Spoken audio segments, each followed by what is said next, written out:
If you like this channel and what I do here, please help to support my work by checking out one of my books, available from Lulu Publishing and Amazon.com. Thank you.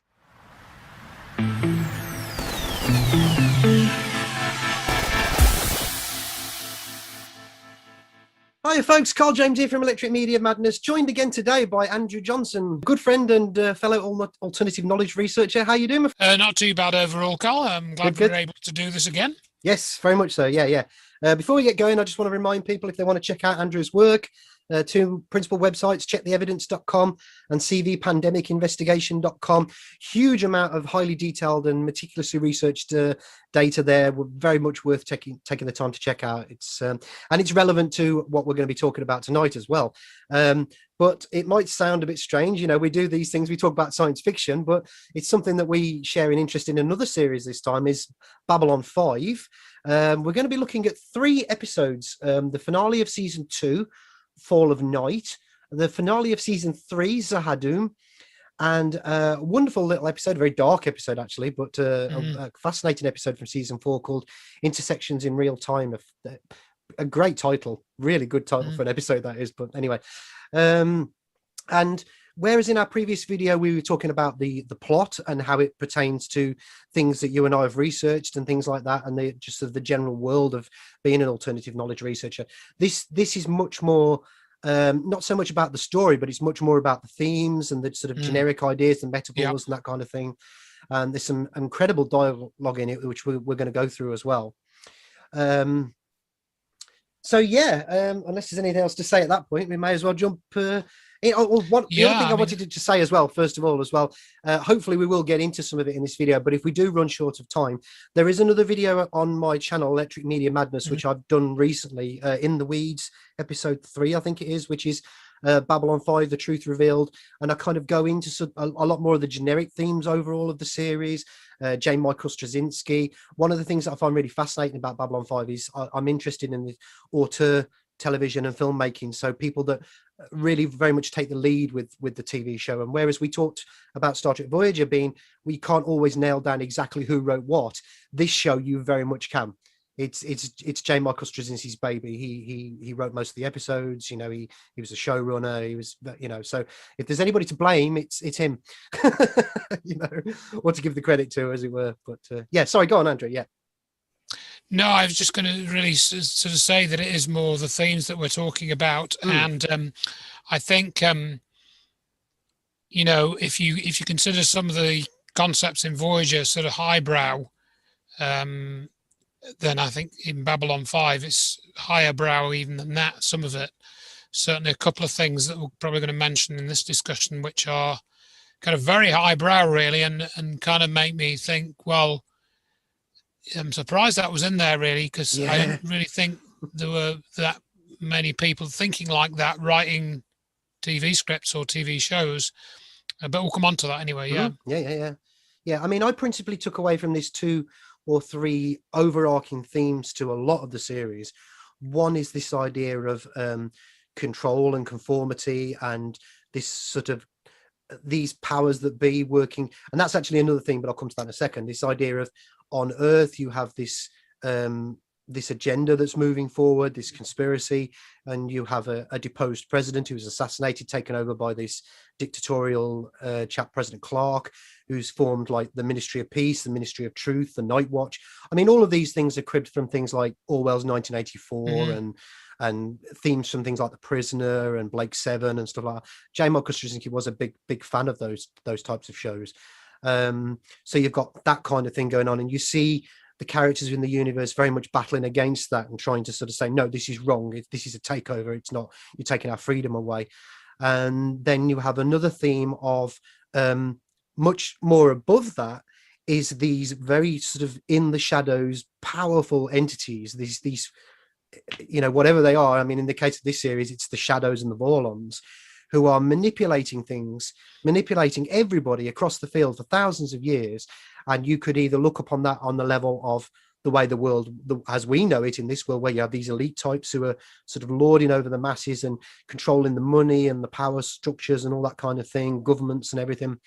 Or you can even look upon it like extraterrestrials, maybe, and or extra dimensional entities and things like that. That all that kind of theme. That how that has an influence on. Is there something much higher than that? And that's something you've looked at a great deal. It's something I'm interested in as well. But so it does function on both levels with that as well. So yeah. Yeah, I mean that's kind of what I was meaning really, and I think you put that very well, and I think for people that are not familiar with Babylon 5, it's worth giving them a you do need to watch a few episodes to kind of get into the swing of it and what it's about. As I think I may have commented, I think we probably mentioned B5 in the last video that we did, and I think we did. I think somebody came up with the phrase that it was kind of like Star Trek for grown-ups or science fiction for grown-ups kind of thing. And it is, there are some adult concepts which you wouldn't, you wouldn't really get. And some of it, again, I get more now, 20 years after I originally watched it. Yeah, and me. Because, back then, I knew about... so most people have heard of the Nazi regime, and there are certain parallels, as Carl said, to be drawn with that. But it kind of goes deeper than that, and it's less prosaic than that as well in some areas. So that's, I didn't really have that much of an awareness until probably the last 15 years when I started to become aware of some of those wider issues. So anyway, what do you want to sort of start off the first? I'm guided by you basically. Yeah, okay. Notes here, but, I've got a very quick synopsis of the episode for people, and just to make people aware, it's very much a story arc series, Babylon 5, so it's not as easy to dip into episodically as Star Trek is. It does have an episodic formula in the early seasons, but it does very much become episode upon episode story arc all the way through. So you have these battles between various alien races in the galaxy, and that is the backdrop to the series. Is like it's chaos, things are falling apart, and it's about these key characters, and principally this station, are trying to sort of keep it all together and trying to sort of come out the other side of it in a better place, basically, instead of falling into darkness and chaos. And you do see this with this first episode, Fall of Night. So the plot's synopsis in brief is: two officials from the Ministry of Peace on Earth come to Babylon 5. One is called Mr. Lance. He comes to deal with the Centauri race and their continued military expansion across the galaxy. And then there's Mr. Wells, who's like the group leader of the Night Watch for that area. He's come to the station to check in on the local contingents of the Night Watch that are starting to make their presence known on Babylon 5 as well. Then we have this Narn heavy cruiser spaceship, and the Narn and the Centauri have just recently ended their war. So this Narn ship turns up and it's seeking sanctuary at the station. Captain Sheridan grants the sanctuary to the ship, but the Centauri learn about this and they dispatch a warship to the station to destroy the Narn cruiser. There's this firefight, and Babylon 5 basically takes out the Centauri ship, allowing the Narn ship to escape. And the Ministry of Peace representatives, they're furious about this, and they order Sheridan to make a public apology for what he's done, even though he doesn't feel there was a need to make an apology. But so much to his ire, he's like, yeah, I will. So they decide that they're going to have this apology in the gardens, the Zen garden in the station. And whilst he's on his way there, he's in a shuttle bus, and there's a Centauri who plants a bomb in the bus to kill him, basically. And before it explodes, Sheridan jumps out the shuttle bus, and he's floating in 0G in the center of the station, coming down. He's got minutes, basically, before they can rescue him. They haven't got the time to do it. And realizing that he's moments away from death, the Vorlon ambassador Kosh, who's been hidden inside this encounter suit for up to this point in the series, he says, I can't come out this suit because if I do, I'll be recognized by everybody. That's the line that he's been saying through the series. So he finally comes out of the suit, and it reveals like this angelic being of light, like an angel with wings and that, and catches Sheridan in midair, brings him down to the ground and saves his life. And we'll come back to that shortly, that theme of that. There's one little side plot to this episode where we have the Starfury pilot Keffer, and he's tracking a shadow ship in hyperspace, and he tries to sort of monitor it and record it, and as a result of doing so, he gets destroyed by the shadow ship. But that's sort of making the presence known of the shadows and the Vorlons. So that really is it for that episode. So I don't know if you want to lead from there then, yeah? Well, yeah, I mean, I was just going to say that I think if you're watching the sort of series at this point, this is the point where it really sort of becomes defined that what the forces of good and evil are, sort of coming to the fore, and you've been gradually led towards them being identified more and more clearly. Because I think there's a point earlier on in the series where you're not quite sure if the Vorlons really are the good guys. You kind of think they are, but there's a spin put on that in the next episode where it's not as black and white as you think it is. No, and that theme is returned to, I think, in the next episode we're going to discuss. We can come to that. Yeah. So that was just all I wanted to add, really. And I don't know whether you wanted to sort of pick out any bits of dialogue or story plots. Yeah, or whatever, before we do, I mean, it just, the themes that I took out of this is ethereal beings appearing to the masses, and in such a way as they would find favourable. Each according to their type was the line of dialogue in this. How they appear to others, and then there's others who don't see anything at all, like Londo. He says, "I saw nothing." He's going down this dark path. So is that the reason why he didn't see anything? The Night Watch, Ministry of Peace, encroaching everywhere, trying to bribe people into positions of power, arresting local shopkeepers for having an opinion on things that are going on in the world. We can come to that. And generally this idea of figures of authority having to conform and publicly apologize in order to align themselves with what's politically convenient or politically correct. So that's, I mean, that's stuff that's going on in the world now, so we can. I mean, I mean, there's very clear parallels to what's been happening. And absolutely. I said that in my previous video about Babylon 5. I was amazed on a recent rewatch of it, how much it still is relevant, very much so. So any dialogue that you wanted to sort of go through or anything like that? I've got there was a couple of bits, not a massive amount that I picked up on, so you might have picked up a little bit more, but this Night Watch group, which is clearly I don't think I really fully appreciated this in the first watch. When I watched it years ago, I kind of did a bit, but I maybe my memory was hazy, but they're like the sort of secret police Stasi. And they're clearly sort of, as you said in your introduction, coming onto Babylon 5 at this time in the storyline, because they realise that Babylon 5 is a key, very much sort of area in this negotiation and this, these agreements which are being made between the humans and the Centauri, who seem to have suddenly got this military power from somewhere, which you've been shown what that is, and it's the shadows, isn't it? Lando's made a deal with the shadows. But anyway, so when this Mr. Wells guy, he comes and he's having a chat with one of the security officers, who's called Zach Allen, I think, isn't it? Kaniki from Greece.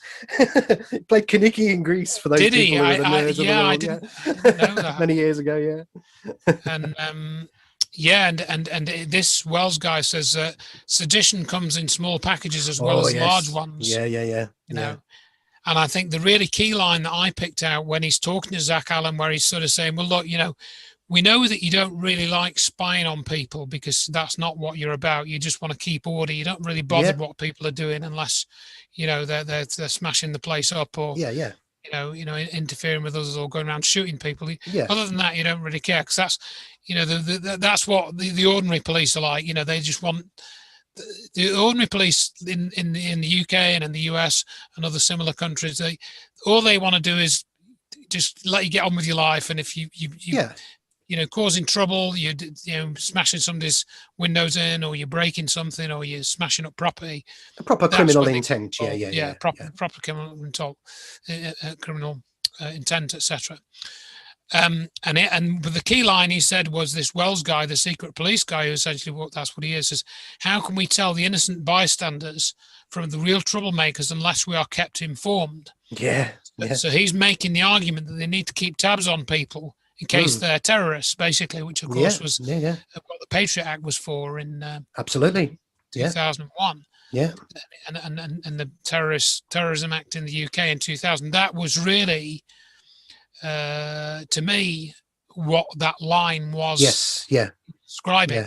This excuse, we know there's dodgy people around doing dodgy stuff, we want to keep tabs on them.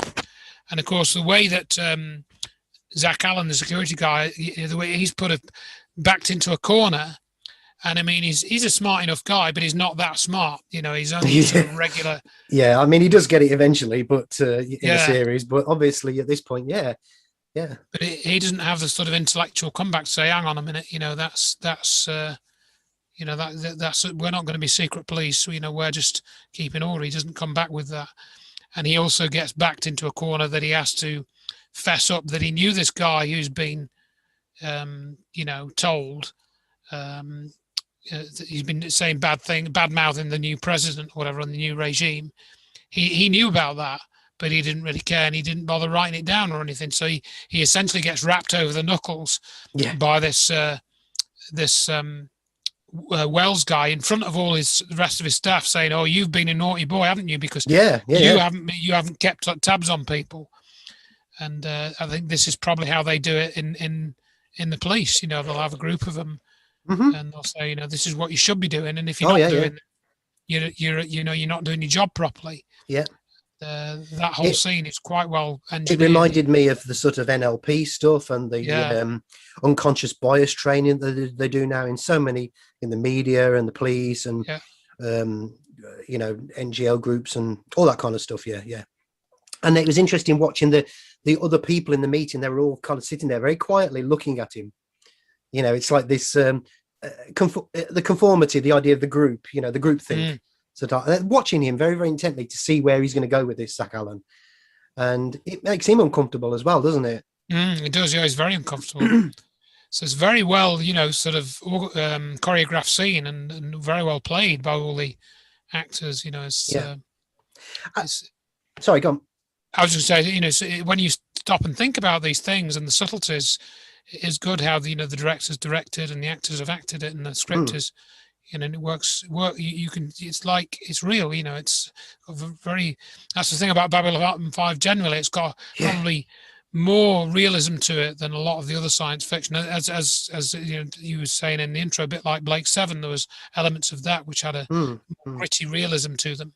Yeah, which kind of, I find it staggering. I don't want to go into this too much because I've sort of covered it in the other video I did already. But I find it bizarre how J. Michael Straczynski has backtracked from it so much and sort of said, well, what's in the real world is totally different from what you see on a television program. And how can you possibly equate the two together? And that, that's fiction, and I'm thinking, what? Well, it's almost like somebody's giving him a talking to.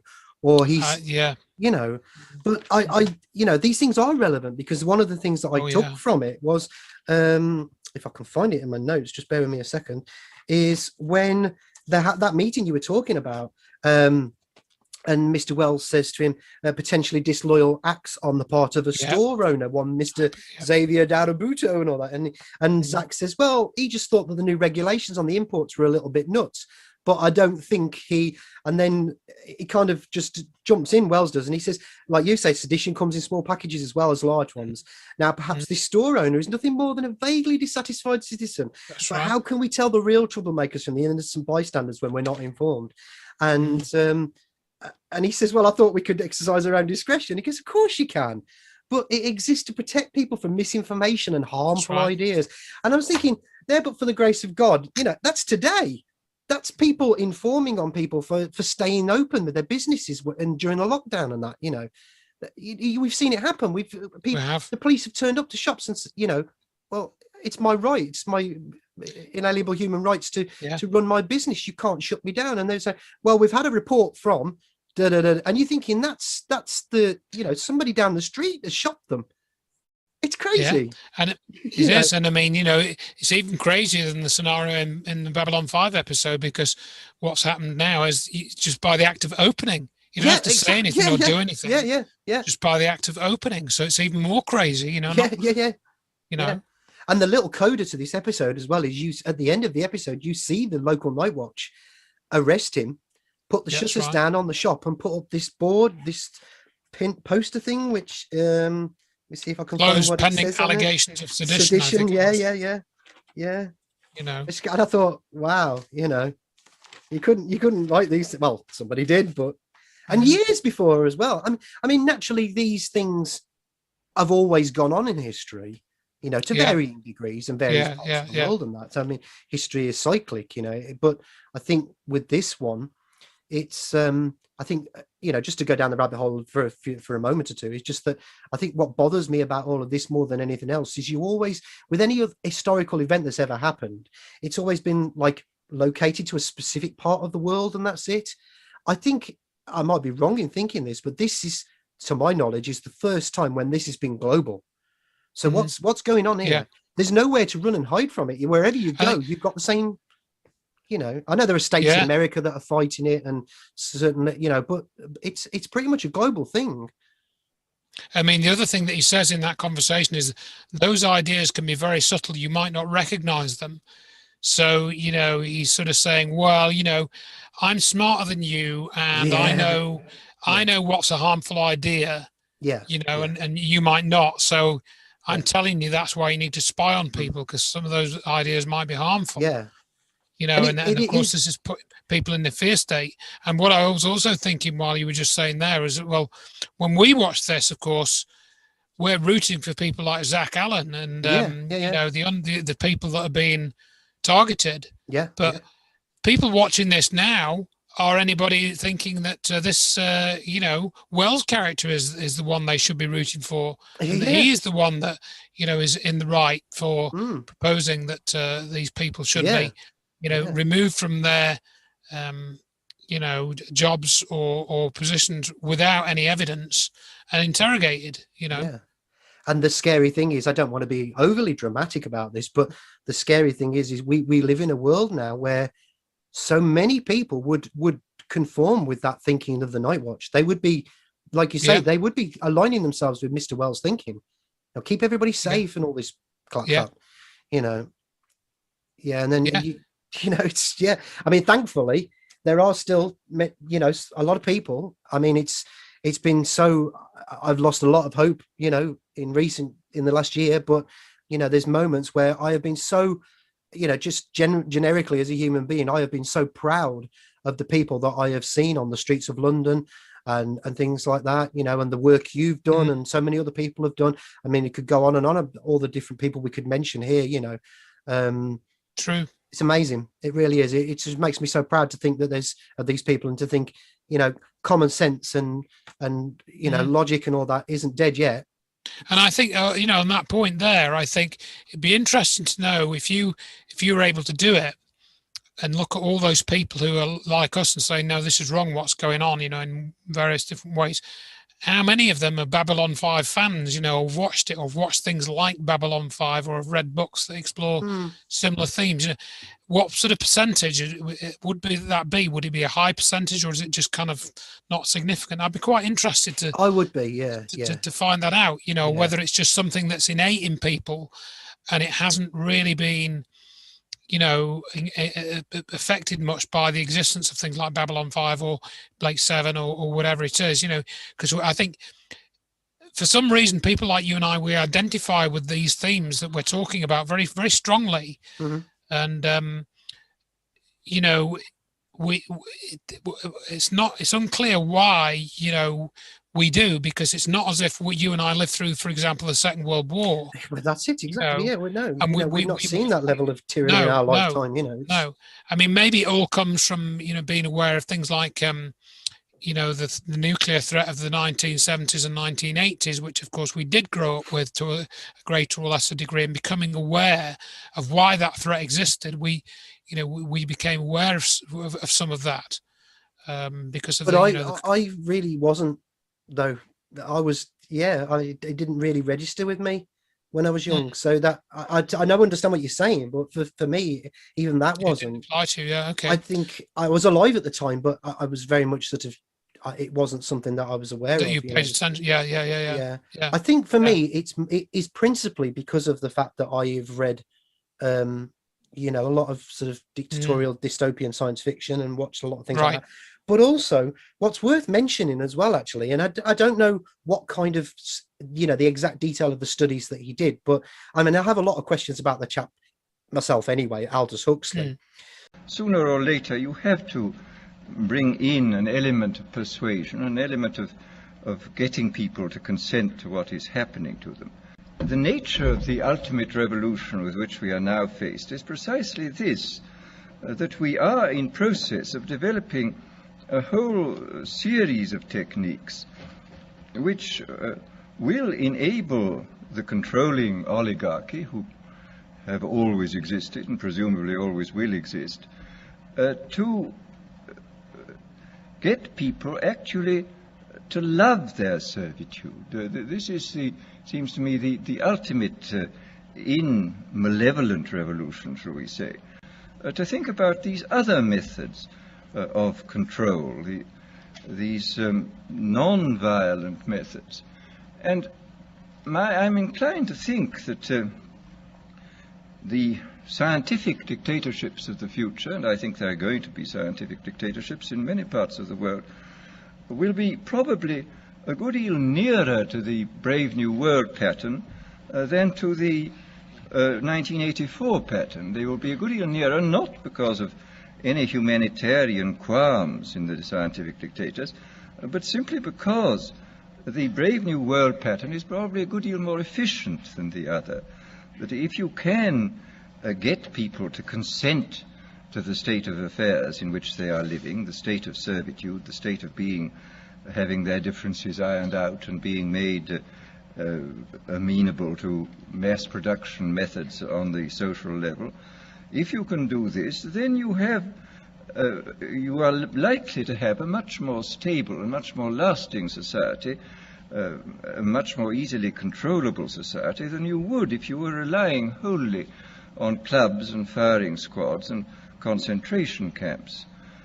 Pavlov, after all, made some extremely profound observations, both on animals and on human beings, and he found, among other things, that conditioning techniques applied to animals or humans in a state either of psychological or physical stress sank in, so to say, very deeply into the mind body of the creature, and were extremely difficult to get rid of, that they seem to be embedded more deeply than other forms of conditioning. The conditioning has been driven in, so to say, by a kind of psychological iontophoresis into the very depth of the people's being, and has got so deep that it's very difficult for it ever to be rooted out. And these methods, I think, are a real refinement on the older methods of terror, because they combine methods of terror with methods of acceptance, that the person who he is subjected to a form of terroristic stress, but for the purpose of inducing a kind of voluntary, quotes, acceptance of the state and the psychological state into which he has been driven, and the state of affairs within which he finds himself.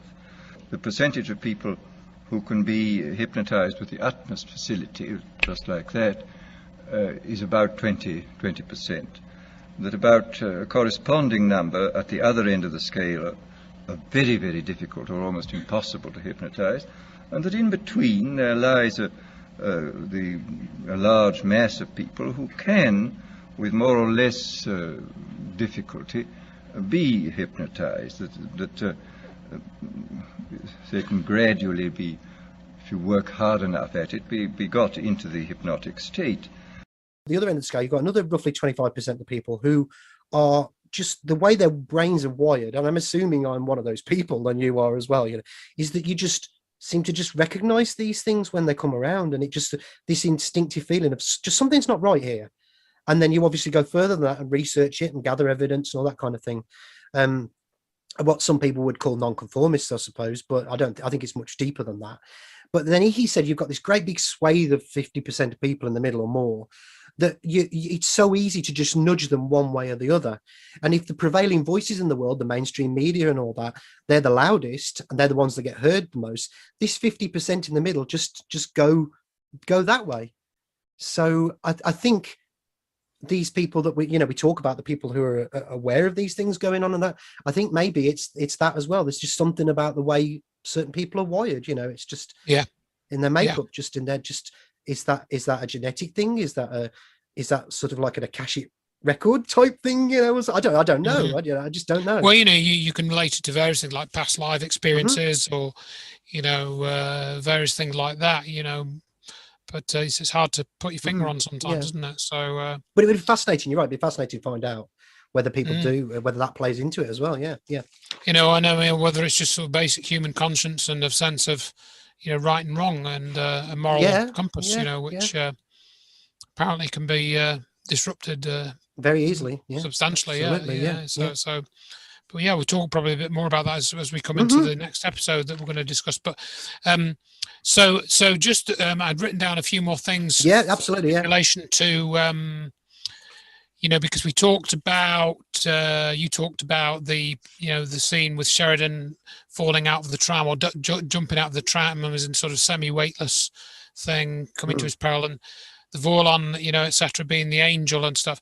Very, very. And I was kind of, when I first saw that scene, I was kind of blown away, really, because it was something I'd been thinking about, that sort of theme, and you get into the theme, well, what is God? What is an angel?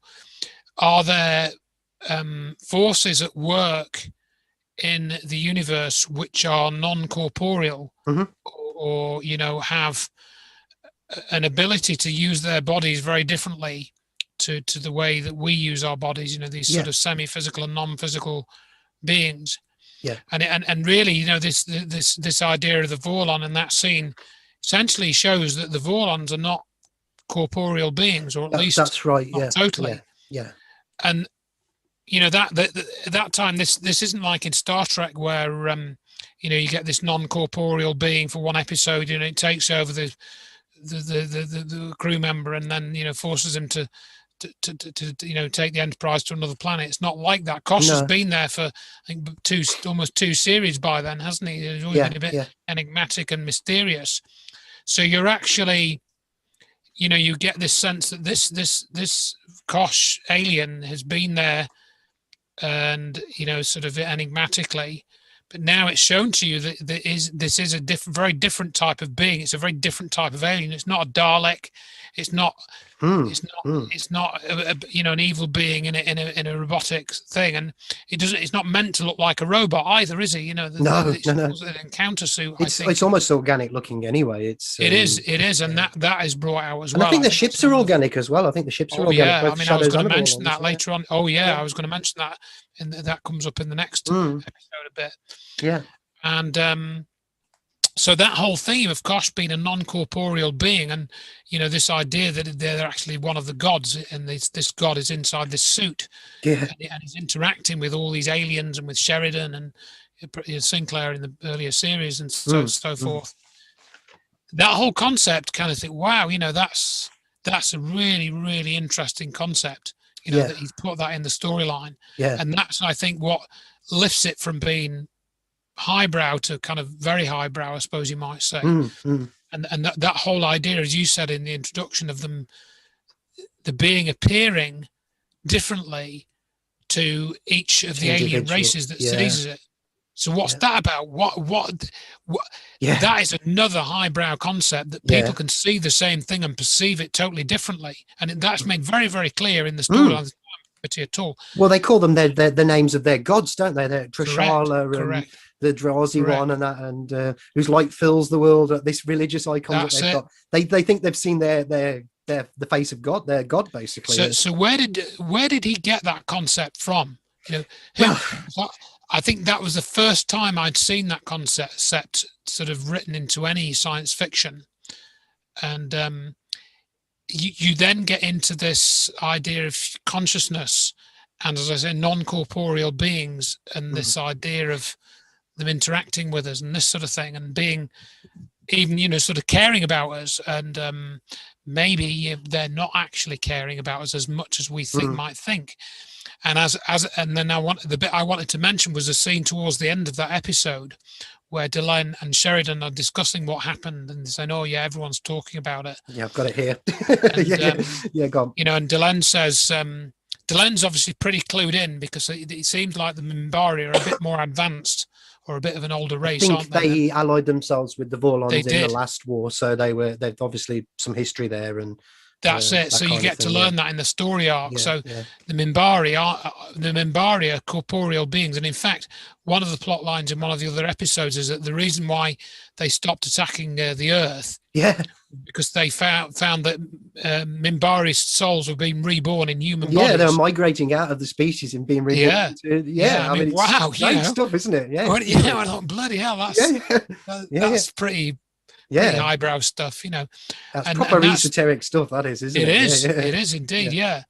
And so they're having this discussion, and Sheridan sort of says, "Oh yeah," or Delenn says, "Oh, they've been guiding and manipulating the other races," and then Sheridan says, "Oh, they've programmed the races so that when we saw them, we'd react the right way." The right way, yeah, yeah. So that's a really interesting way of putting it. It's not just saying, "Oh yeah, they're here to help us, and these are like godlike angelic beings, and they're so wonderful, and they're so good, and they're so nice, and they're so." He doesn't say that. He doesn't say that. No, and it's interesting how Delenn puts a slight spin on it, because she does say it is, as you say, a matter of perspective. Because he says manipulated us, programmed us so that we would see them, we would react the right way. Yeah. So, and she's almost like slightly defending them, Delenn is, at that moment in time, and she's not quite aware of the bigger picture of the Vorlons at that point, anyway. So and this is where you, I think, get to like the character of Sheridan more and more, because he really is his own guy. Oh yeah, he's questioning things. He questions everything that he gets confronted with. And he's got he's got a bit of humility as well. I mean, he's a bit like Kirk, but he's I thought that. But he's got he's got a bit more humility about him, and he's a bit more. He's sort of, you can see in some of the ways he reacts that he knows he's being manipulated into certain situations, particularly in that episode with the later one. But he also stands up for himself in a very powerful way. I find that he's one of these characters that, I mean, I'm always talking about, like, in life sometimes you can't, it's difficult to fight every fight. You have to pick your battles. You have to pick where you where you're going to fall on your sword with these things. It's not a very good metaphor. I don't particularly like that one, but and Sheridan does do that in the series. There are times where he says, I'm going to have to go along with this for a bit. I don't like it, but until a better option presents itself to me, I'm going to have to like and lump this sort of thing for a little while. I'm still going to voice my don't like this. I'm not happy about this one bit, but and I like that about the character as well. It's like he waits he doesn't just like a bull in a china shop just run in there. No. He's very measured and very thoughtful about the way he does things, and he's got a certain amount of he's got intuition, and he uses strategy as well. In the way that he deals with things. So I think by the end of that episode, you really get, I think, these Vorlons, they're manipulating the other races. So what's that about? So you don't it's not really just these helper aliens. It's more complicated than that. And which you very much get into that in Zahadun, our second episode. That's right. I mean, unless there's anything else you wanted to say about Fall of Night, we can. No, I think really, like you said, those are the main themes. And the one other thing I did find quite interesting was when Mr. Wells was trying to bribe Ivanova, save a couple of years off your career if you join us and all this. And she says, I've had my eye on you lot for a while, and what I saw worried me, and now you've just confirmed everything I've been worried about. I thought that was good. That was a good line. Yeah, I mean, and again, another strong character. Absolutely, and there's an interesting video. I don't know if you've seen her talk about. She did it. I think it was a TED talk. Have you seen that? Really? I did not know that. Yeah, because she was an alcoholic. Oh yes, I know she was. Yeah. I didn't know she did. She did a TED talk about how she got rid of it. Right. Yeah. And it's about this drug that she was made aware of. I forget the exact name of it. I'll try and find you the links. That'd be interesting. Again, what I think interested me is that I think somebody like her, highly intelligent person, the actress, very driven, and that comes out in very much in the Ivanova character. Yeah. And what's worth knowing as well for people who aren't perhaps familiar with this or watching this video is that J. Michael Straczynski was very much influenced by the personality of the actors with these characters. Although he had broad guidelines for the character layout and their arc, their story, he used the personalities of the actors to inform the characters. So there's a lot of Claudia Christian in Ivanova. Same with most of the other characters in the show. He was very good at watching them. Straczynski was. He watched them, the way they interacted, their sort of worldviews and things like that, and used a lot of that. He plagiarized it, but in the right way,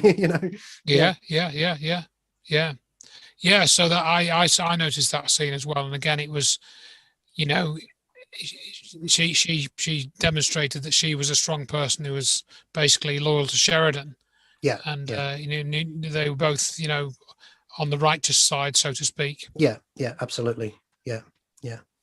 Okay, then. So if there's anything else, I think we've pretty much covered that. Then I think so. Yeah, it's a great little episode. I mean, I think it's probably the weaker of the three in terms of the much bigger sort of spectacle, and but still a lot of really, really fascinating ideas there. It's really thoughtful.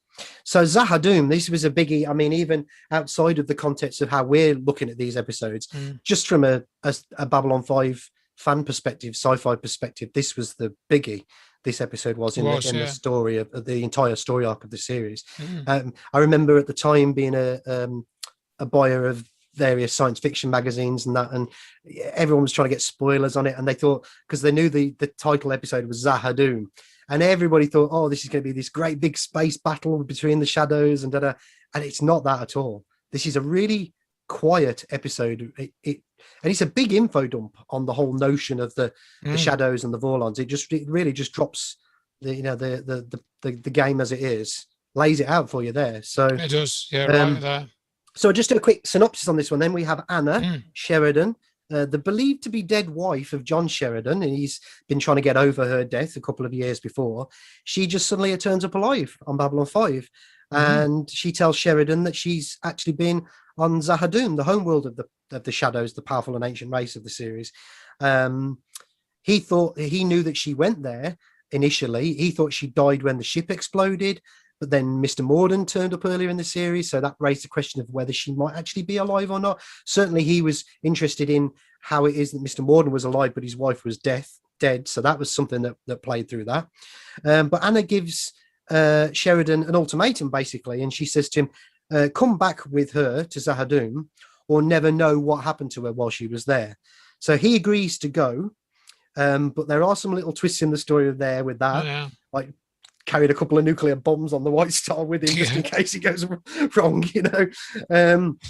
I brought a picnic with me, Anna. Yeah, I brought a picnic in the boot. It's quite hot, but it'll blow your stomach apart, that one will. So he arrives there with Anna, and he meets Justin, who I've put here as a proverbial middleman representing the control agenda of the shadows. That's generally the way I describe the character. And so their agenda is revealed, and we'll come to that shortly. And as it's coming towards the conclusion of the conversation, we see this shadow creature come up behind. One of the shadows comes up behind Sheridan, and he shoots, and then he escapes, and then ultimately you find him surrounded by shadows on this sort of balcony, and Anna Sheridan's there, and she's like, I've changed, but I'm not the original Anna anymore, but I can still love you. It's like Invasion of the Body Snatcher type stuff. We're talking about the pod people in our previous discussion. It's almost like that again, but he says, no, not having any of that. So he calls down the White Star on his little thing, and detonates a couple of thermonuclear devices and just wipes out the city.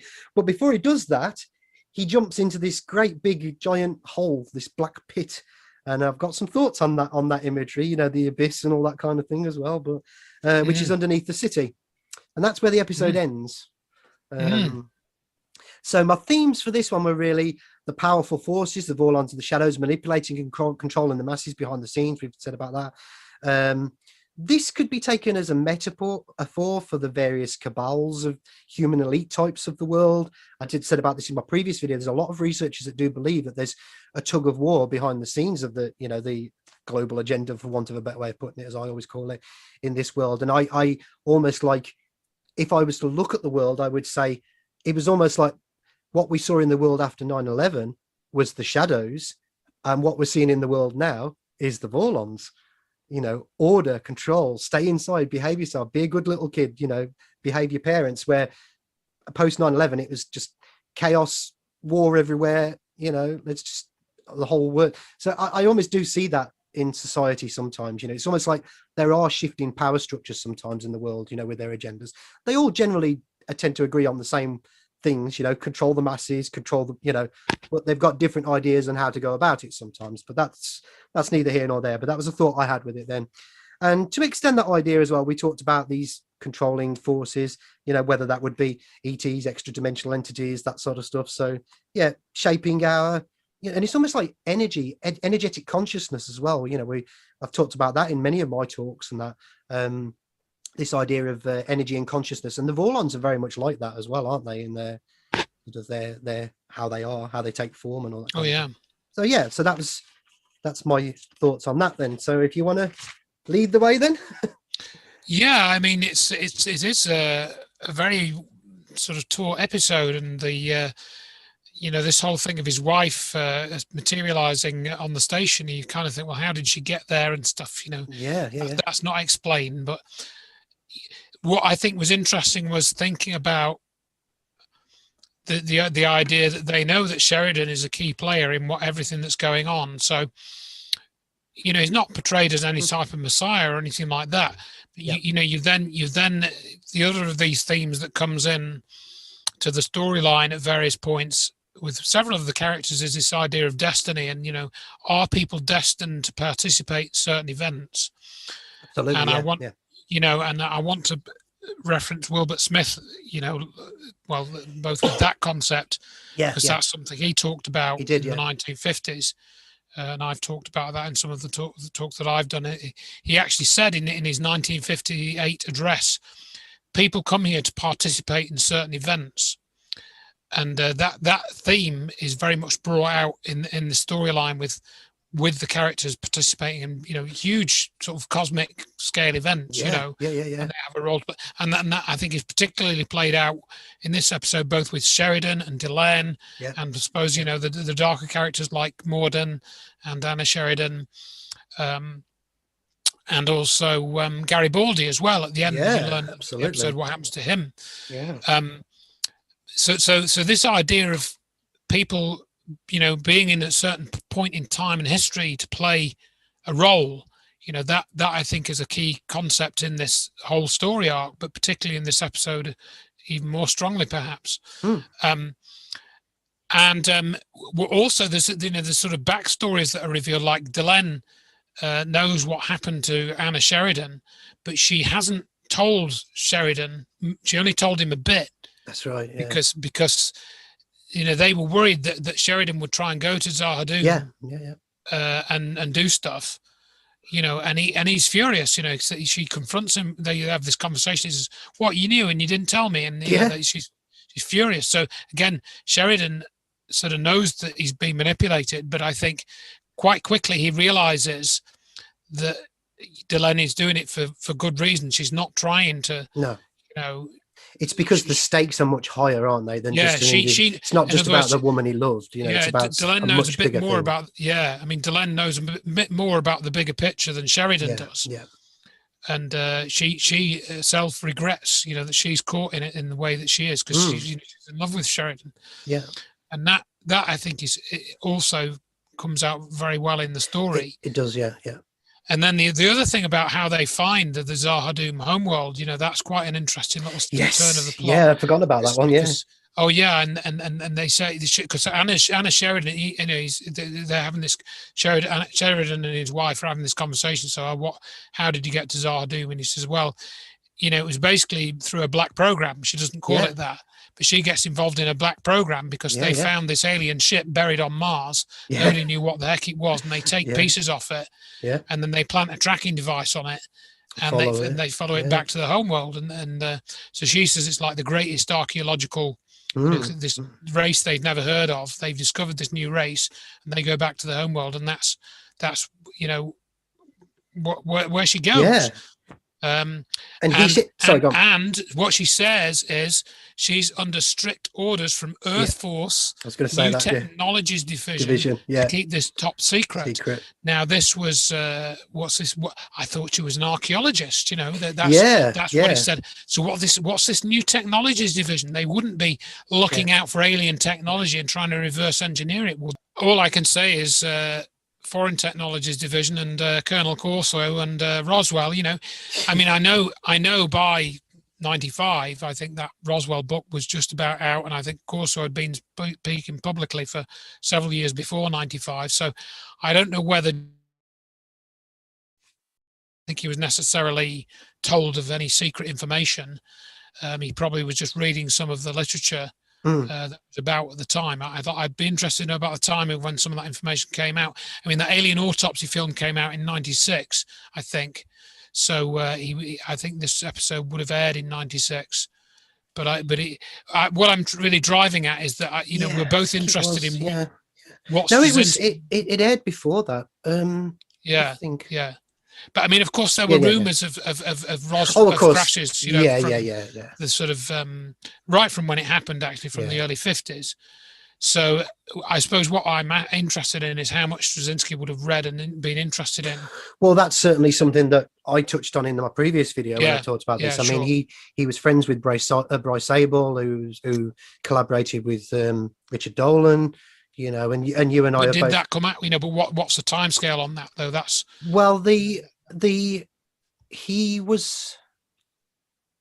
It would have been after. I mean, it's worth pointing out that the alien autopsy thing in and of itself was a limited hangout. But certainly, you and I know that is covering up something much more genuine. You know what I'm saying? But so that you say that was 97. I think it was after. It was certainly after that. This was 96. It was about 1999. Right, but I think he was friends with. I think he knew Bryce Zabel for a number of years before that. So I think. I don't know if Bryce Zabel was ever. If he was some kind of CIA. Well, exactly. We don't know. I mean, there are hints in this story that all I suppose we can say really is that there are hints in this story that Straczynski or somebody that was feeding my ideas new stuff. What I took from this episode was that Straczynski or whoever edited the script for this episode or had input into it, they did probably know a little bit about what some of the backstory of what's been going on here, because as I think probably and no doubt you picked up on this as well, when Anna Sheridan is trying to talk Sheridan into siding with her and getting access to the Shadows technology. Really, she doesn't quite put it like that, but she says, we have learned things in the last 5 years that would change Earth forever. Imagine no more poverty, limitless cheap energy, organic ships. Now that's an interesting one. I'll come back to that in a little bit. We could leap ahead 1,000 years or 10,000 years. So that's quite interesting, because in the Babylon 5 world, they must have some type of advanced technology already, else they wouldn't have built Babylon 5 and they wouldn't have the Star Furies and all of that stuff. Because clearly the Star Furies are not putting gas in them, so so that's quite interesting. So that's quite an interesting hook that Anna tries to use against for Sheridan to bring him in, So I don't know. Maybe you picked up on that as well. Well, I know that there's a lot of that sort of undercurrent in the series anyway. Certainly, the Vorlons and the Minbari would have had to work together on combining their technology beforehand, because the White Star were partial Vorlon, partial organic ships, and you do find out that the whole thing on Earth with President Clark is being steered, or at least helped, by the Shadows. Because the Shadows run the Psychor, and we see that an episode in season 4 where Mr. Morden, one of the Psychor, and this politician, they're sitting there talking about the President Clark's agenda. So there's a clear awareness amongst some people on Earth that you know, that they're in cahoots with the Shadows. And we do see, although this is post the Shadows leaving the series, they did use their technology because they built several destroyers out of Shadow technology in season 4. I think there's about 10 or 12 of these big destroyers, these big ships that are like, they look like Shadow ships, but they're like part Earth technology part. So that kind of comes to pass, that idea that she's saying there, you know, we can build these ships that are sort of, it's not like into the realms of completely organic technology, but it's going that way. So yeah. And and that whole interesting sort of element of the story, which is easy to miss if you haven't looked at some of the sort of UFO literature and some of the whistleblowers that have come out and said various things. You know, people may not be familiar, and I'm not quite sure what to make of this story. I wrote this up in my book, Acknowledged, the David Adair story, where he said that he was asked to work on an engine which had been recovered from an alien craft, and this was when he was in his late teens or early 20s, so we're probably talking sort of late 60s, early 70s. Yeah. And he described this as an organic engine, and I don't know whether his story is true, because I did a bit of sort of more analysis in that book, and I think parts of his story might be true, and I think other parts are certainly not true. Yeah, I felt that there were little elements of it that didn't quite ring right with me, but I know what you're saying. Yeah. And also this idea that comes out in this particular story, I think, well, it's kind of doesn't come out in this story, but it's discussed again. And this idea that Anna Sheridan, you know, Sheridan already says, this is not the woman I married. She wouldn't have gone along with. She would never have gone along with this agenda of the Shadows.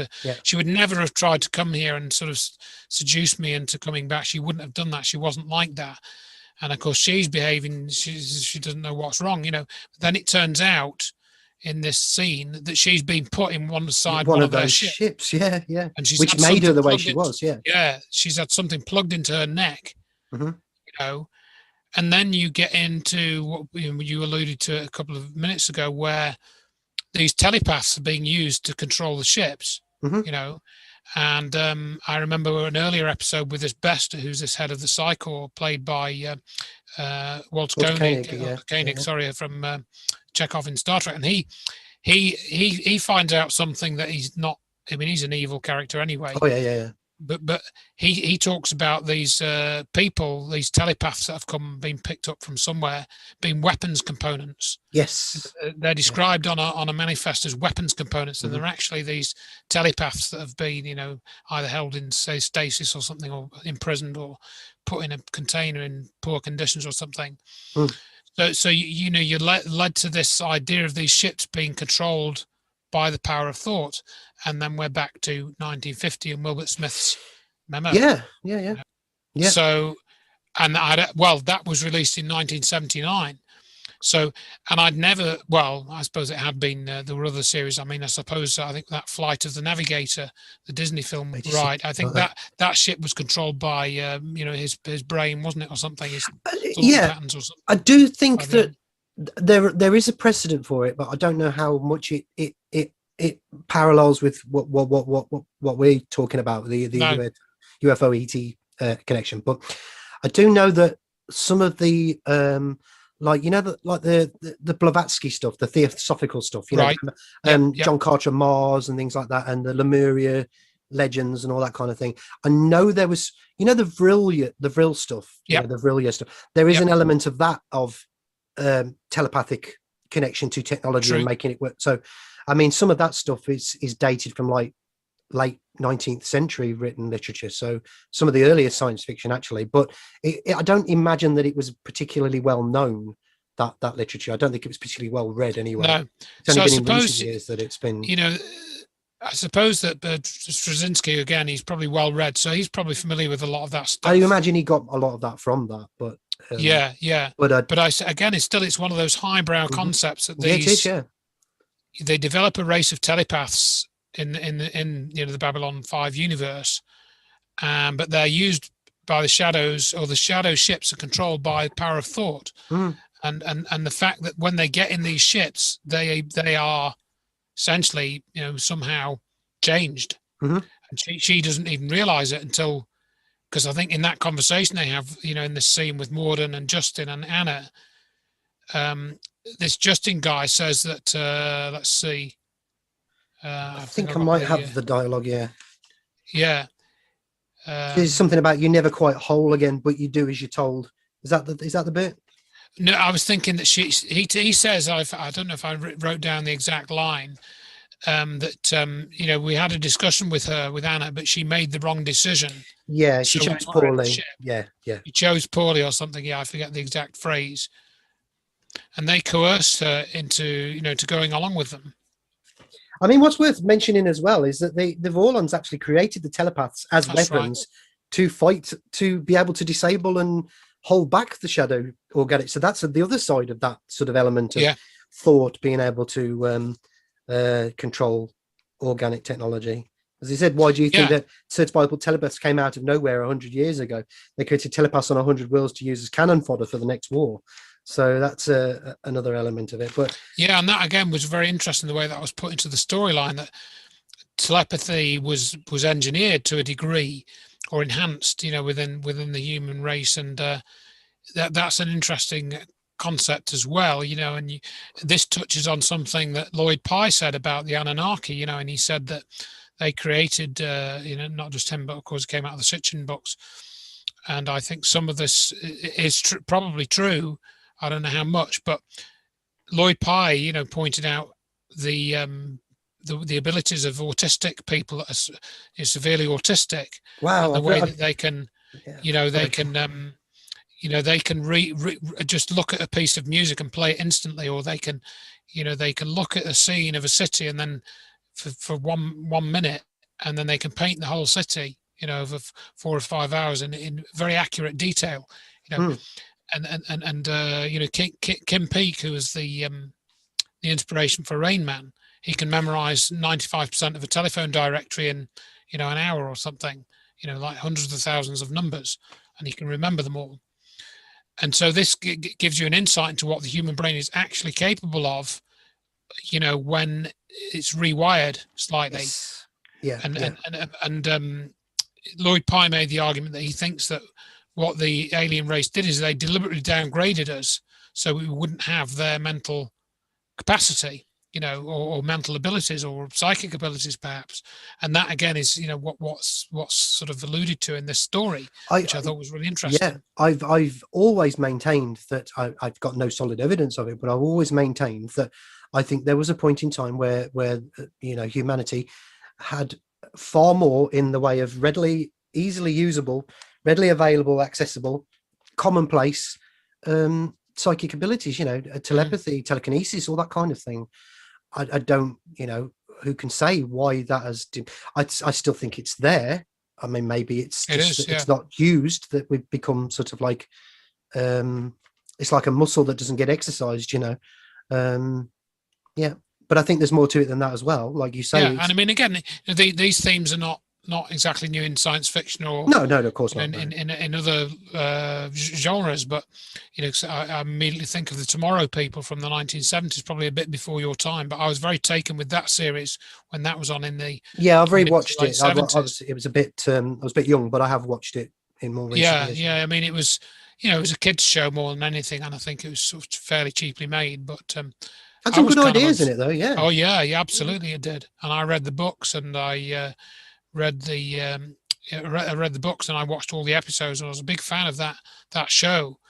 And there was a glut of shows actually at that time, books shows that were based on books as well. Things I remember, like Chucky and things like that. That was a bit later. I never saw that until recently. Somebody had dumped it on YouTube. Yeah. And that was another very similar thing. This sort of psychic ability and connection, all that kind of stuff. And that's right. That's right. Yeah. Anybody that's interested in that sort of thing, watch the Chucky series. It was on YouTube. It's a good watch. Yeah. It is. It's very, very good. And particularly as it's clearly a children's series and made as a children's series, it's still very well made. And it's crazy to think that the television that they were making for children back then, comparing it to the television that they make for adults nowadays, that's more, we reached the lowest common denominator in so many ways nowadays. Yeah. We really have. It's pandering to the yeah. Don't get me started that one, because I've discussed that many times on this channel. The way, with the whole sort of SJW agenda, social justice warrior thing, in infiltrating the media, polluting it, destruction of the past, the cultural mythology and all that kind of thing. But anyway, that's a discussion for another time. So yeah, I mean that whole that side of what's actually happening, you can see if you watch this episode. That's there. In other words, if we look at the way that people's minds are working now, and what's happening to people's minds, it almost is like there is some alien program going on to infiltrate people's brains, not just but the governments, but the minds of people. Yeah, like they flicked a switch almost in the last year. I can't get into it too much here. I mean you and I have talked privately about some of my contacts in the media. Oh yeah. I have to be very careful what I say, obviously, because I can't divulge what certainly one of my contacts has worked at the field that they've worked in. But there is a this thing that's discussed, the message and the signal, as they call it, which is you get into the realms of actual transmittable signals through technology, which it just completely, and people would say that's just science fiction. Yeah, this is real. This is real stuff. Energy and consciousness, transmissions that are fundamentally reshaping people's entire mental landscape. Yeah, and they don't know they don't recognize what's going on. So you have to wonder if this is wide scale, if that is the reason why so many people are starting to have certainly reacted the way they have to the coof. Is that a part of it?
Yeah, sorry. Yeah, I've completely gone off track with my notes but I think we've covered. I don't think is there much more to say about Zahadun, really. There's a couple of things. Yeah, a couple of things I wanted to add. Yeah, I've skipped over some notes here actually. No, that's all right. Yeah.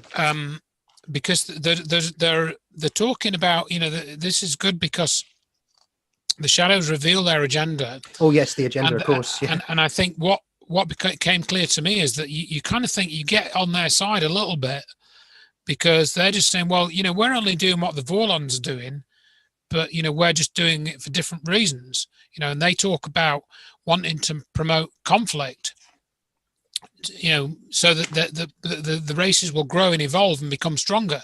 That's their line of argument, isn't it? They say that, well, we want to bring these races into conflict so that they, few of them die off, but what emerges evolves and is stronger, And I think what was interesting that was on that part of this script was what wasn't said. They didn't. The Justin figure said all of that, but he didn't say we want to create order from chaos. Well, there is a balance, because they do actually say the Vorlons are like lords of order, and and Justin does say we create chaos. That's our side of it. So it is order versus chaos. It's that not said explicitly, paradox. Is it? It's not said explicitly. No, it's not said pretty explicitly, close. But it's close. Yeah. And he also says that this is where we go back to this idea of destiny again, because they explain that they want Sheridan because he's a nexus. Yeah. He says, we can see that with you, if you, because of what you're doing and the way you're doing it, the whole world might go along with you. And if it does, it's going to be much harder for us to do what we want. Yeah, it's like, stop fighting us. We, let go of those races. You can't help them.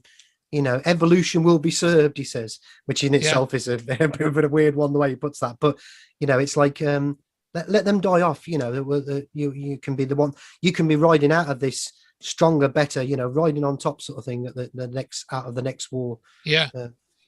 And they're saying, well, come and work with us. But they are dishonest.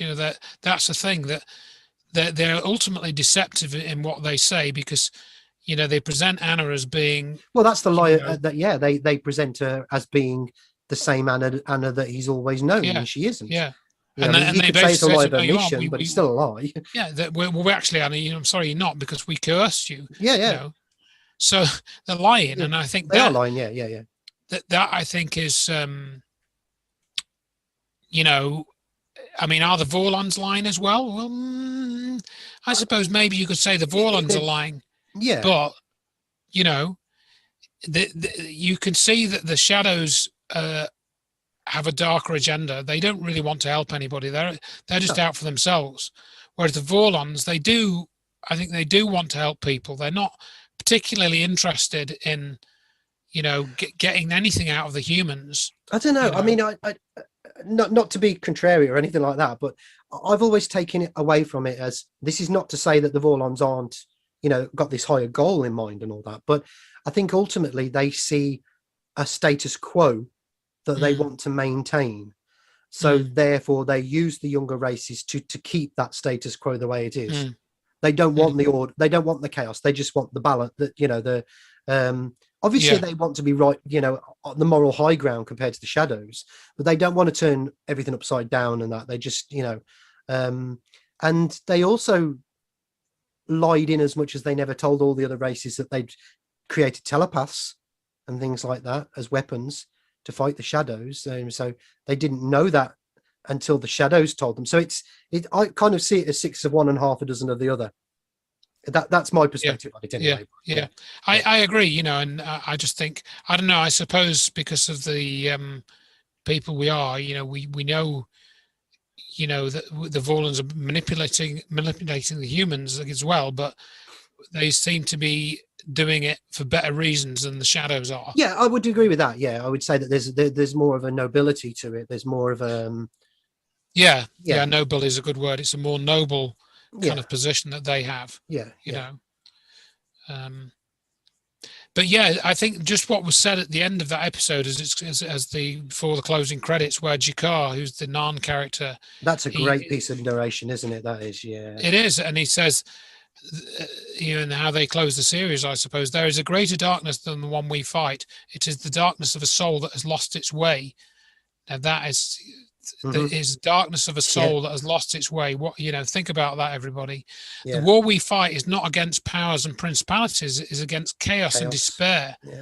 Greater than the death of flesh is the death of hope, death of dreams. Against this peril we can sounds never like 2020 doesn't it? But this is it. What else can you think of at this time when you're reading this? Death of hope, death of dreams. The future is all around us, waiting in moments of transition to be born in moments of revelation. No one knows the shape of that future or where it will take us, only that it is always born in pain. So that again is a great piece of dialogue. It is. I mean, I don't know who wrote that, whether it's him, but this is written by somebody who has a very good knowledge of the human condition. Yeah. and I know he studied psychology at college and all I mean, that, and I'd English read that. literature. Yeah, yeah. I remember when I was watching Babylon 5, and it was the early days of the internet, and there was this thing called the Lurker's Guide to Babylon 5. Yeah, yeah, And yeah. and if you ever looked at that back in the day, It's still lurking around, believe it or not. probably would There are be. archives Yeah, of stuff on the internet you can go back and, because I've used it a lot for research to go back and read over things. Yeah. Like, yeah. And I remember reading something on that he'd based it on Jung. A lot of this, Yeah, Jungian archetypes. Yeah, absolutely. Yeah. So maybe that's all come out of that. But but that I thought was a great ending to that series, and very much so. Very, very powerful words, and I suppose again you could apply it to what Second World War or conflicts, we say this it isn't just exclusive to now. I think it's because we are in the thick of it now at the moment that it has so much resonance. This is our Second World War, really. This is ours now. Yeah. And people might say, "Oh, you're really over exaggerating that," but no, it's just it is war. It's like I said before, it's almost like it's the Vorlons' way of doing it instead of the Shadows' way of doing it. Yeah, it's about psychology and fear as opposed to actual outright death and guns and death and that kind of yeah. Absolutely, yeah. I mean, I'm sure there are other things I can think of with that episode, but unless there's anything else you wanted to say, there is one thing. This is a bit sort of esoteric, maybe a bit occult for some people, I don't know, but you do have to look into all of these subjects if you want to get sort of a broader perspective on the bigger picture of the world and reality and existence, all that kind of thing. But the imagery of the jumping into the abyss at the end, jumping into the darkness, jump now, and it's very much like the sort of the long dark night of the soul kind of thing, in again, that's all Jungian stuff, but I know it's like sort of in alchemical stuff and all that, and esoteric stuff and the occult as well. This idea of you go through this journey and then you reach the point where you have to cast off the ego. You have to sort of go into the nothingness before you can come out the I mean, even in modern psychology, you've got this idea of what's it called? Liminalism. Where I don't know if you've ever heard of that. This idea where you reach a space that's dark, artificial, no natural light, and it creates this sense of angst and anxiety in you, and you can't find your way out of it because the route that you came in is gone, and there's no route foreseeable. It's almost like a darkly lit, neon lit hotel corridor that's got no exit, and you're just walking, just looking for the exit, and you can't. And people have said that everything that's going on in the world is based on the principles of liminalism at the moment, But I thought that, and if you follow that even further into the beginning of season 4, where what he finds at the bottom of that abyss when he meets Lorien, the first one, the original first one, the older than the Shadows and the Vor, you're really getting into esoteric stuff then, because he basically says to him, "You're dead. You're stuck between tick and tock. You have to choose now whether you've got to cast off all that you were before, and it's everything that's in front of you now moving forward," kind of thing. And again, those are really quite profound themes, Yeah. A lot of it comes from Jungian archetypes and that, but of course it's there. So I thought that was fascinating as well, that idea of just, the unknown, jumping into the unknown. Right at that. He doesn't know what's underneath him. He doesn't know if he's going to die or not. He's just, So yeah. Mm-hmm. Yeah, I mean, that's leads into the next sort of stage, really. But yeah, it's a really good episode. Yeah. So intersections in real time. Really brief plot synopsis for this one. Sheridan is captured by President Clark's forces, and he's betrayed by Garibaldi at that point in the series. But we find out there's a much bigger story to that, and he's imprisoned in a dark room. There he is interrogated and tortured to force him to admit that he was under the influence of aliens whose goal it was to undermine Earth, and that he was basically working for them. And it's a harrowing episode. It really is. It's got themes of the nature of truth, perceptions of reality, control and conformity, the need and the right to freedom as well, inalienable in every human being. It really does hit all the balls on this one. It does, So I don't know if you want to start with this. Yeah, I mean, I think it's really just, as you say, it's quite a visceral episode, and I think there's only really 2 or 3 speaking parts in the whole 40 and it's odd all minutes. set in a dark. I mean, it must have been a really cheap episode to make because the set is just it's like, you know, it is, yeah, nothing to it, is and it? You know, I mean, you know, you could sort of just say, oh, you know, this is just the same as a torture scene from a World War II film or something similar. It's like, you know, Room 101 in 1984 as well. I mean, you so could it's been see done many times, but yeah, exactly. But there's probably a couple of additional elements to it. And as you know, I picked out a few bits of the dialogue where the interrogator comes in, you know, and he says, resistance will be punished, cooperation will be rewarded. You know, and again, what's happening now, folks? You know, or you know, the threats of. I mean, he says to him, you will, when I ask a question, you will respond at once. You will not hesitate. You will not consider. You will not lie. Cooperation will be rewarded. Resistance will be. Yeah, exactly. It is. It is now, isn't it? Yeah, it really is. And I know, just again, dwelling on this idea of torture, the Amazing Polly did this video where she. Oh, it's a great channel. We're checking out. Yeah, she talked about how what's been happening is torture, basically. If you look at it. If you look at what torture is defined as, and that's what people have been tortured on a mass scale. You know? And we talk about people's freedoms and right to be able to express themselves being taken away from them. I think I might be wrong in thinking this, but amongst those, you know, Amazing Polly is another one that was deplatformed from YouTube, wasn't she? She was, yeah. That plan was, you know, speaking the truth, you know, putting evidence out there and telling it like it is. Yeah. That's right. So there you are. You know. Resistance will be punished, you know. Right there. Exactly. Dave Cullen and Dave Cullen, UK Cullen now as well, you know, and there's lots of other channels that have, you know, had strikes against them, told them they can't upload. I mean, you've had something happen in the last 24 hours, haven't you? I had one deleted today. It's been up for about a year. Corona stuff, you know. So I mean, the amount of times I've put stuff on social media and it's just been flagged as you know, fact check and then removed or whatever. So but anyway, let's carry on with the and then he talks about you know, he switches the light on and off outside the door, and you know, he says, oh, that's now it's night, now it's day, so you know, and then he gives him a sandwich and say, you can't have this because it's breakfast time, not lunchtime, because it's just can I just read that sort of can I just read that little bit of dialogue out, because it's just, why not, just for our viewers to really think about this. This is what the torturer says to Sheridan. Everything is a matter of perspective. You seem to think it's daylight, you assume it's morning. Take it away, you think it's night. Offer you a sandwich, if it's convenient, you'll think it's midday.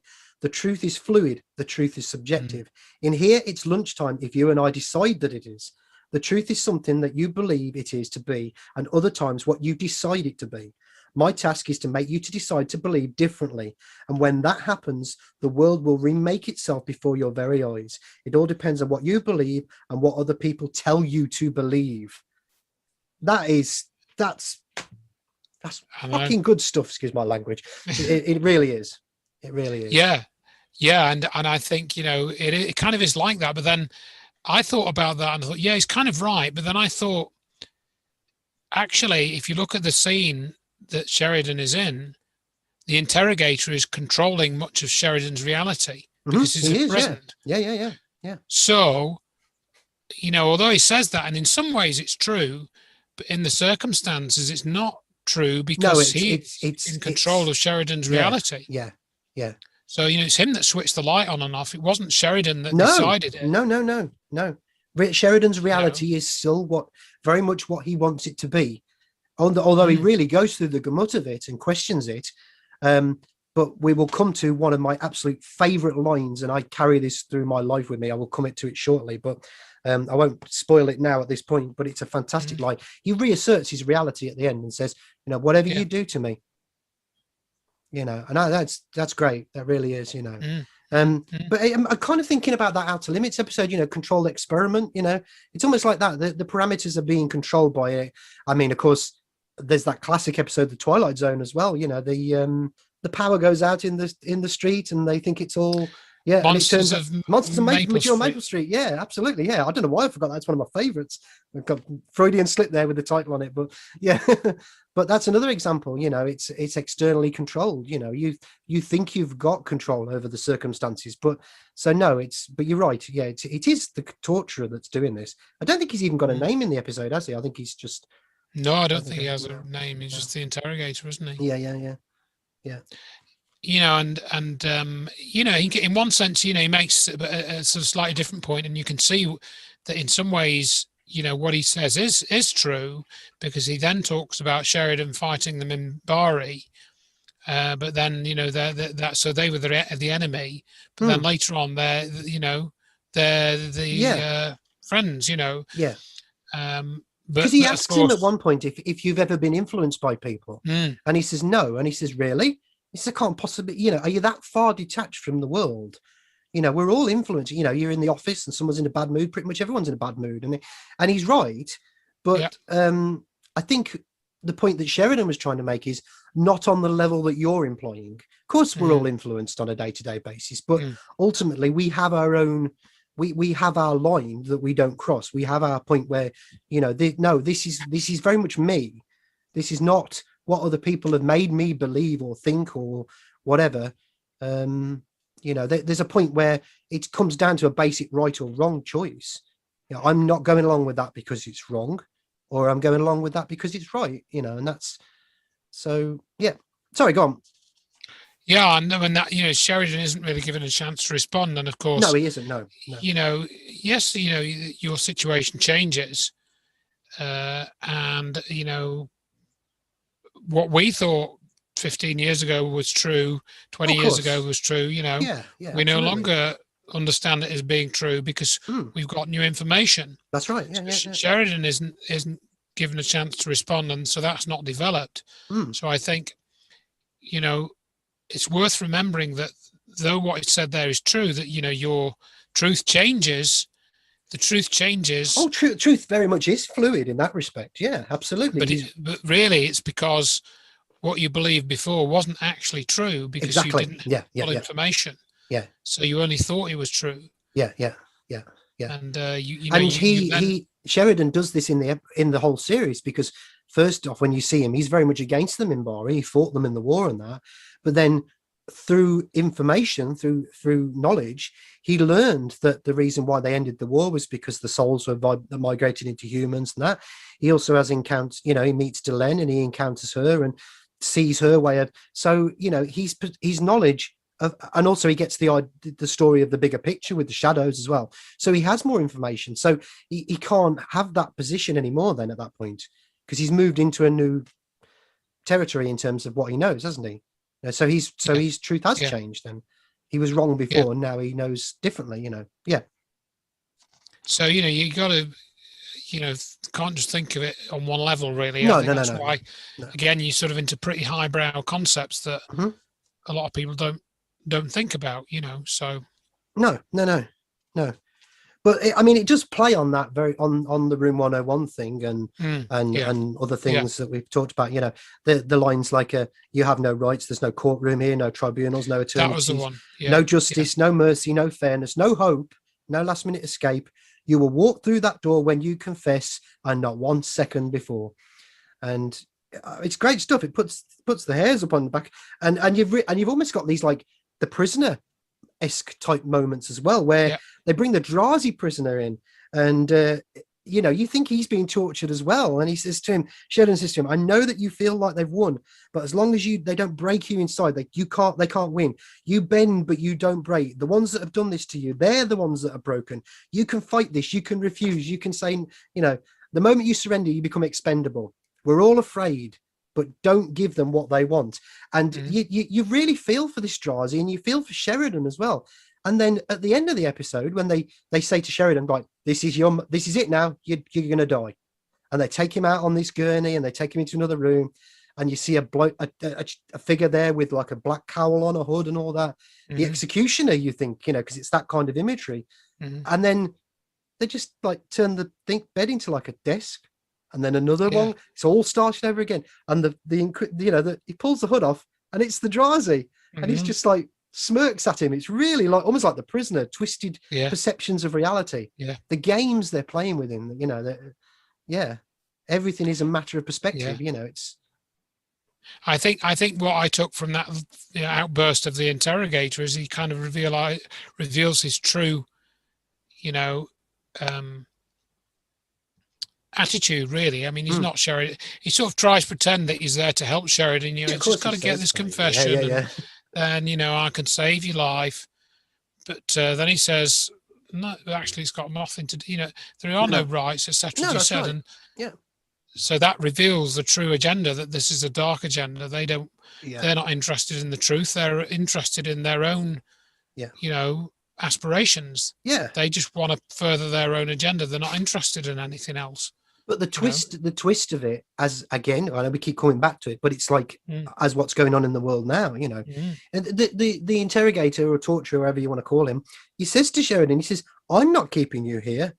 They're not keeping you here. You're keeping you here. We're our own jailers, folks.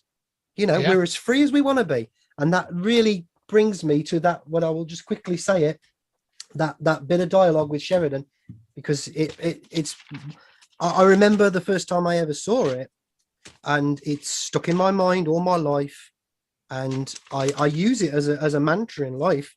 He says, "It's funny, I was thinking about what you said. The preeminent truth of our age is that we cannot beat the system. But if you say the truth is fluid, that the truth is subjective, then maybe you can fight the system, as long as just one person refuses to be broken, refuses to bow down." And the chap says to him, "But can you win?" And he says, "Every time I say no." And that, I carry that mantra through life with me. You know, if there ever comes a point where I feel something is, you know, it is my right, it's everybody's right to say no. You know, and what really bothers me is that word, the word no, it's so powerful, and yet so few people seem to want to use it these days. It's one of the most powerful things you have in life. It's a tool, it's a weapon, it can be whatever you want it to be, but it is your doorway to the freedom that we're all entitled to if we want it. And it's funny, you know, you have that expression, you know, "Oh, is this organization's full of yes men." And yes is meant to be positive, isn't it? But when you use it like that, you realize it's yes men aren't positive at all. No. They're the ones that help to create, you know, most of the problems.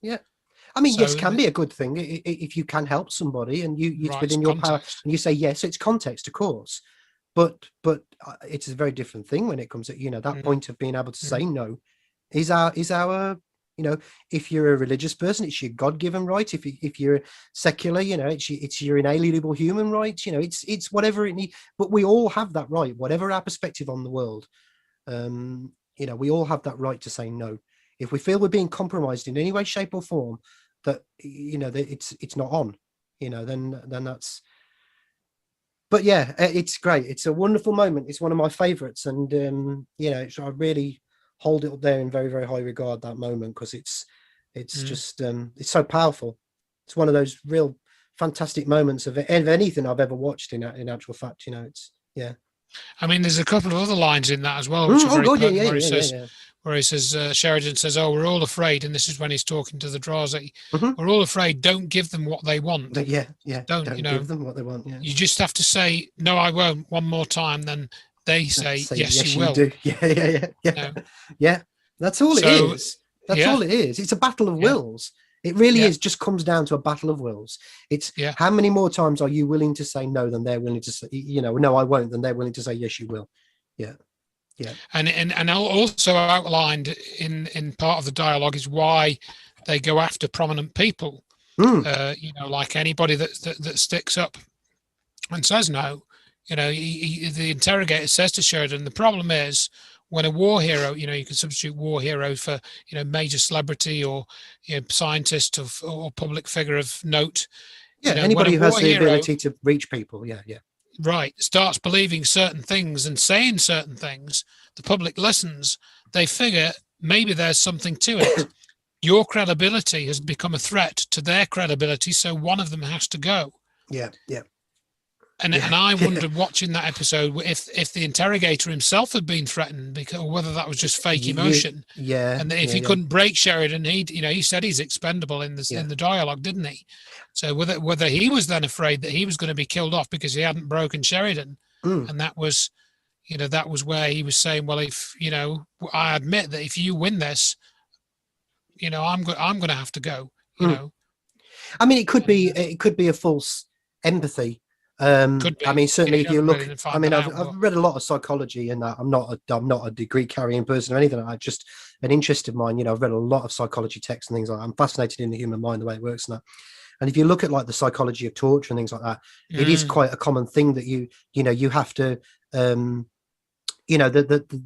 tortured almost becomes sort of enamored by their torturer, because of that relatability, that empathy, that it's false, of course.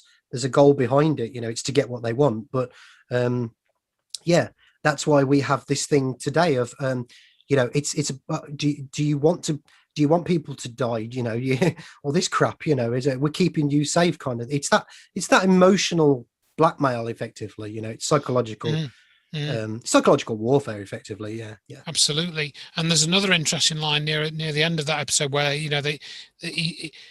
got the confession on the table and they want him to sign it, and he sort of you can see it written on his face. He kind of thinks about signing it because of the torture, but then he obviously says, I can't do that.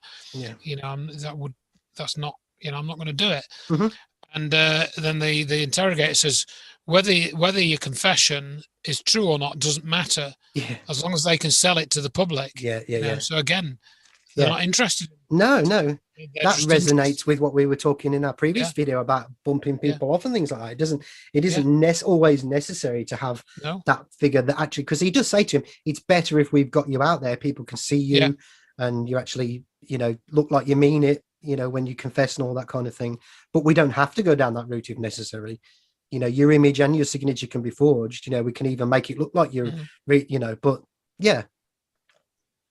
So, those themes are all explained. And then he also says in part of the dialogue, well, if you do, confess, but once that's great, but once you've faded into the background, everybody's forgotten who you are. They'll probably just come and kill you. They'll come in the night and it'll be quick and you won't know and all this kind of thing. Yeah. They'll want you out there. They'll encourage you to travel so you can be seen. All that, we'll give you a bit of time, like, Yeah. So, no secrets about his tactics. No, not at all. I mean, it does. It also mirrors in Zahadun, where Justin says to him, you're a nexus. Your people will move with you, kind of thing. There is something to Sheridan. He is one of those people that people do listen to, and people do go, hang on a minute, he's right about this. We hadn't thought about this before. We can see, like, when he's telling people, what's going on Earth with President Clark, it's got to stop. It's got to stop. We've got to find a way to stop it. And initially there's a real pushback against it, but as time goes on, certainly when you see them taking off with the fleet to try and go back and reclaim the colonies and all that, more and more of them join them on the way, don't they? Till eventually they've got a real big, massive, and all the alien races join them and say, we recognize that this has got to stop. It's, it's all about coming together. We're all different voices. We've all got our different, cultural beliefs and all this kind of thing, the different alien races, but we can recognize tyranny when we see it and how it's got to be stopped. So they put their differences aside and they all work together.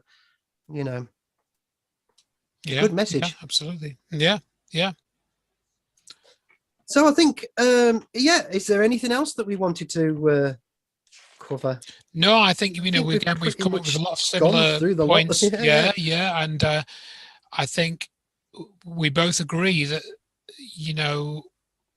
the themes that come up are very, very current and absolutely are ones that we hope people will think about very carefully and consider what the characters are coming out with and what they're trying to explain to you about the forces of good and evil. I mean, it's very, very, that's a whole theme in Babylon 5 is the forces of good and evil. And you start off where there's vague notion, and then it becomes clearer and clearer what the forces of good and evil are. Yeah. And that also, in one sense, like Sheridan symbolizes that, you want to work with the good people, but the good people may want to kind of dominate you a bit too much. So although, you're thankful that they're helping you, you might not want to accept all that's on offer, because, they might then sort of want to limit your freedoms or limit your growth. Yeah. For their own reasons, and you want to be free of that as well. And I think that comes out a bit in the story of Babylon 5. So the same goes for what's happening now, in that there are, apparent forces of good working for you, but again, are they being opportunistic in wanting to further their own agenda? And they're not exactly evil, but they're still wanting to, take advantage of you because you're in a worse state than they are, Yeah. kind of thing. I see a lot of this with the SJW thing. It's very much sort of that on its surface. I mean, of course, nobody wants racism in the world. No one wants homophobia and sexual inequalities, exactly, all that kind of thing. But so much of what's being done now is virtue signaling. It's disingenuous. It's coming from a place of, well, certainly at the high end of it, it's coming from a place of politics, money, power. It's not being done for any good reason, any noble reason. And then further down the chain, you obviously have a lot of people who are supporting these movements. They don't know any better. They genuinely do believe that it's a good cause, and it is. But it's just the way it's being done, the way it's being gone about. My gauge is there any deception going on here? Well, I think so much of it is being stage managed. That's right. No, I mean, what I mean is that these people with apparently a good agenda, when you study it, how much deception are they involved in? Yeah. And that I think is when there's a lot of deception going on. That is a dark agenda. So you have to look at where the deception is. It is the danger. Sorry, go on. Yeah, and that's something which I don't think is necessarily. Sheridan never says to these shadow people, shadows, you're just a bunch of total liars, and that's why I'm not going to go along with you. He never says that. No. And I don't think that's said by any of the other characters. No. So that's something that I personally would have tried to get into the dialogue. I agree with you. Yeah, completely. Like yeah. I mean, it does come up in that interrogator episode a bit, but I think Sheridan doesn't say, well, you're just a total liar. You lied about that. He's not given a chance to respond to these accusations of who's telling the truth and who's lying. He does a little bit, but I suppose because of the state he's in, he's not. He wouldn't have done that anyway. But I think that's to me a guiding principle: is where's the deception? Is somebody trying to deceive me here? And that's how I think is a very good way to detect what is the dark agenda and what is the light agenda. Absolutely, yeah. What is really working for the true freedom of the spirit and what isn't. You sometimes in life come across something that you think, on the surface, I agree with that, and there seems to be some noble goals behind this. And then as you look deeper, you realise that there are agendas, and there are lies, and there is deception. Yeah, and I think, somebody very close to me many years ago has passed on now, but said to me, the best movement is a movement of one. And I do tend to think that although each individual in tandem with the mass of humanity is where we win ultimately, but we still have to stay true to our individual principles and our individual understanding of what's true and what's not. And I think if you just start bundling people in together in movements, so you and I have both had similar perspectives on this notion of movements and things like that. It can be a very, very dangerous thing. It's so easy to lead people, and then you find that eventually everybody involved, apart from one or two people at the top or a handful of people, no one's in it for the right reasons anymore. So I think you have to operate from your individual perspective first off, and what you learn as you go along, what you see as the lies. Yeah, that should be what informs your journey forward. Yeah, absolutely. Yeah. It's been a fascinating discussion. It really, really has. I don't know if there's anything else you wanted to bring to the table before No, I we think bring it to an I'd gone end. down my list of stuff, and I think we've covered that, and you've added some things as well, which were very similar to what I'd picked up on, but you've added a bit of dimension to those points as well. So that's good. Yeah, thanks. It's amazing how much this is a real thought provoker. It is insightful, and it's a good conversation inducer. I encourage people very much to watch Babylon 5, because I think if you're not in a position to recognize the reality of the world outside around you, or you've been blindsided by what you've seen on television or on social media or in the newspapers or whatever, if nothing else, these types of shows can really, they can really inspire some thinking outside the box inside your head. And then maybe you can go away from it afterwards. It's something that's happened to me in my life. You can go away from it afterwards, and it can change your perspective. If nothing else, you can say, well, this is a world is not the world that I want to, fictionally, you'll recognize a world that you don't want to live in. So I want to make sure that kind of world never manifests itself in the real world. So I want to make sure I can do everything I can to make sure that I never have to live in a dystopia or a tyrannical nightmare or whatever. So if nothing else, these kind of shows and films, there's plenty of films to do it as well, can give you a good perspective on the world and point you in the right direction, if nothing else. So I think if nothing else that people take away from this, hopefully there will be people who are informed about some of the things that we've talked about. So it'll give them something more to think about as well. But even if you haven't, even if you're just somebody who likes science fiction, I really do hope that what Andrew and I have put out here today will give you something much more to a broader perspective on things. Yeah, that can only be a good thing. Absolutely can only be a good thing. So I will just say thank you so much, Andrew, for joining me again. It's been brilliant. I've really enjoyed it. It's been really thoughtful as well.